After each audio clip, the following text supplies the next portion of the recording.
Pabrik gula Colomadu bukan hanya sebagai penghasil pundi-pundi kekayaan bagi Praja Mangkunegaran, namun juga sebagai pelopor perubahan sistem perekonomian.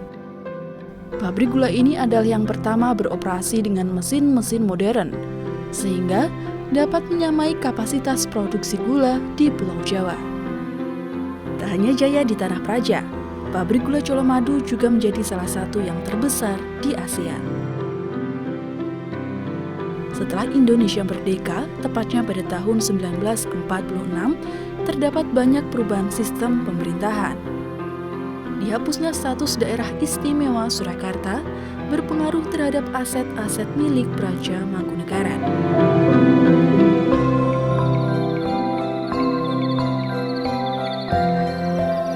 Salah satunya, Praja Mangkunegaran harus legawa pabrik gula yang sudah dikelola secara turun-temurun dipindah tangankan pengelolaannya kepada pemerintah negara. Berdasarkan Undang-Undang Nomor 16 Tahun 1946, pemerintahan Swapraja dibekukan. Dengan dalih nasionalisasi aset, pabrik gula yang semula dimiliki swasta beralih menjadi milik negara. Perubahan yang terjadi adalah setelah kemerdekaan. Nah, pasca kemerdekaan, peraturan tentang nasionalisasi kepemilikan dari pabrik-pabrik atau perusahaan-perusahaan pribumi itu dikelola oleh negara. Maka pada masa Mangkunegara ke-8, aset dari pabrik gula Colomadu ini dan juga pabrik gula Tasikmadu serta semua pabrik gula yang ada di kawasan ekspor Selandeng, Jogja, Solo itu semua diserahkan atau dikuasai oleh negara. Penetapan pemerintah tersebut dikeluarkan dengan mempertimbangkan keadaan bahaya dan serangan yang terjadi di Indonesia saat itu.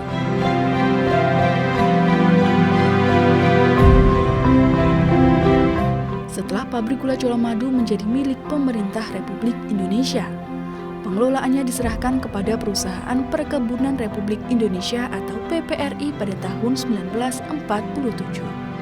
Keuntungan dari produksi gula pun tak lagi masuk ke dalam kas milik Mangkunegaran. Mestinya ya, itu kan sudah terjadi ya, bahwa terkait dengan ketika mereka sudah beralih menjadi pemerintah RI, ya tentu asetnya akan menjadi pemerintah RI. Nah, itu terjadinya negosiasi yang sangat saya kira cukup alot terjadi setelah itu. Perpindahan pengelolaan kembali dilakukan. Tahun 1981, Perusahaan Nasional Perkebunan atau PNP dipercaya untuk mengelola pabrik gula Colomadu. Memasuki tahun 1990-an, produksi gula mulai mengalami penurunan. Kemerosotan ini terjadi karena perubahan struktur lahan di sekitar pabrik gula Colomadu. Lahan yang semula merupakan daerah perkebunan telah berubah menjadi permukiman, sehingga pasokan bahan baku mulai berkurang.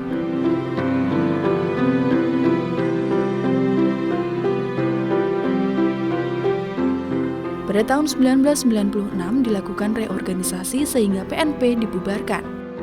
Setelah itu, PT Perkebunan 15 dan 16 mengambil alih pengelolaan.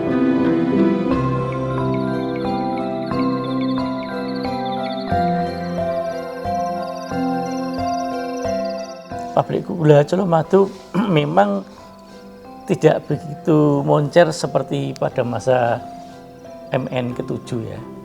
Mulai dari MN ke-4, ke-5 agak turun, ke-6 mulai naik daun, dan nanti setelah 1917 di masa MN7 ketika dia memisahkan dana pengelolaan untuk Projo, Mangkunegaran dan lain-lain ya, jadi ada manajemen yang lebih terbuka yang dilakukan oleh Mangkunegara 7 itu semakin moncer, dan nampaknya di masa PPRI 47 sampai pada 60 dibubarkan, kemudian dibentuk lagi perkebunan menjadi PTP 15-16. Nampaknya kiprah perkembangan pabrik gula pada masa-masa itu tidak bisa berkembang dengan baik.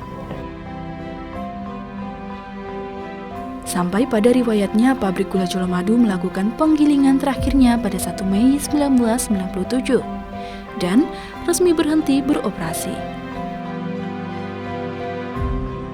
Hingga 2 dekade berlalu, bangunan megah kebanggaan Praja Mangkunegaran tersebut telah rusak dan terkesan diabaikan.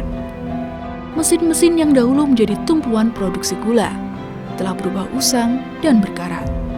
Tanaman liar tumbuh dengan lebatnya hingga besi-besi kokoh penopang bangunan hilang satu persatu.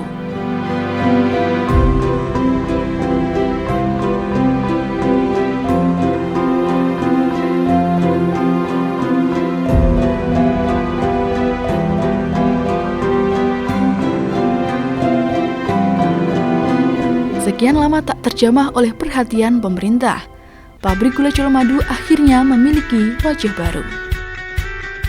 Tepat pada tahun 2017, revitalisasi dilakukan oleh PT Sinergi Colomadu dan selesai pada tahun 2018.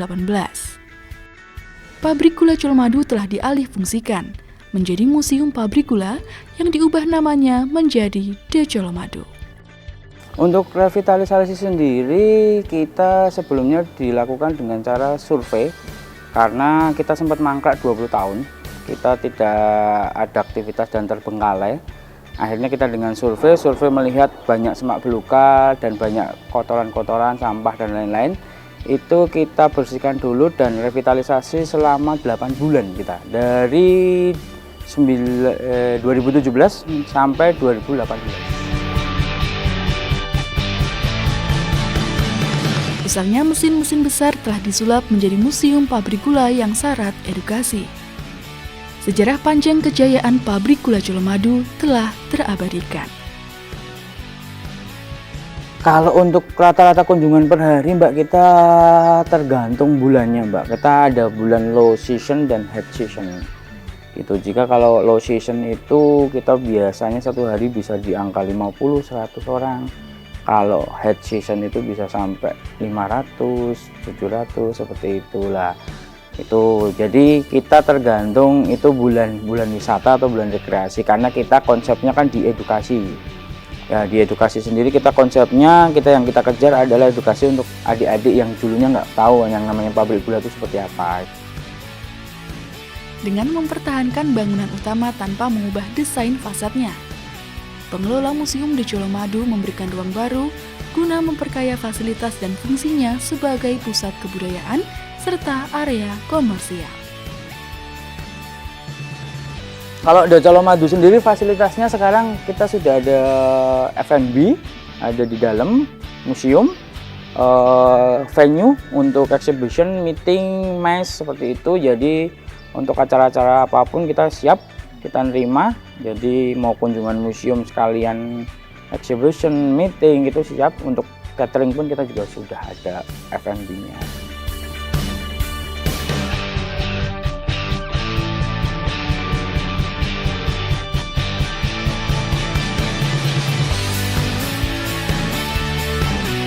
Mungkin untuk pesan buat adik-adik aja, main-main ke Colomadu kalau ingin tahu proses bikin gula itu seperti apa, caranya seperti apa kayak gitu. Jadi biar tidak merasakan manisnya, hanya manisnya saja di sebuah minuman, tapi proses dari awal tebu itu datang sampai nanti menjadi gula seperti apa.